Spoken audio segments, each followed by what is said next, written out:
The speed limit sign is the traffic control device that virtually all drivers interact with daily. Research in travel and engineering trends have a say in the location and displayed speed.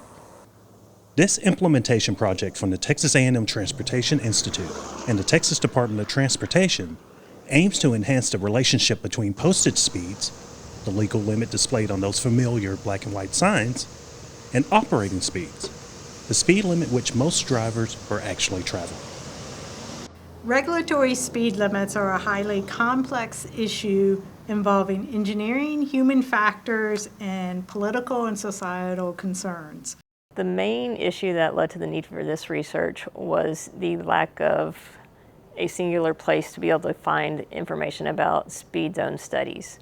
Really for TxDOT and personnel to share with both local elected officials, members of the public, just basically anytime somebody comes and says, hey, we would like a speed zone or speed reduction here. One of the things that we learned during the pandemic is that when you have fewer cars and fewer police enforcement, speeds increase. And speeding is associated with more severe crashes. So there's just a greater focus on speeding and how we can do a better job of managing it. Now we have a one-stop place for the public to come in for our local elected officials whenever they want to get more information on speed zones. And we have this pamphlet that we can easily hand out to them. They can talk to your secretary, they can talk to the engineer, they can talk to anybody, and they're like, here you go, and they're going to get the same information.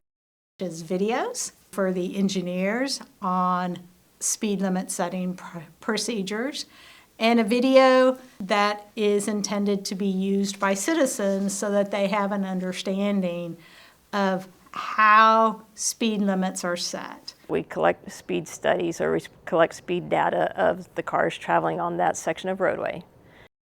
We look at other conditions within that roadway, whether it's crash data, driveways, future developments, just general conditions of that specific segment to determine if that 85th percentile that we've collected from what drivers are driving along that stretch is reasonable or if it should be reduced. A citizen, if they're concerned with the operating speed or with the posted speed limit, they can contact TxDOT or the city with a request that that corridor be looked at in terms of resetting the speed limits. For more information and to find the publication for this project, please visit the TxDOT Research Library at the link shown below.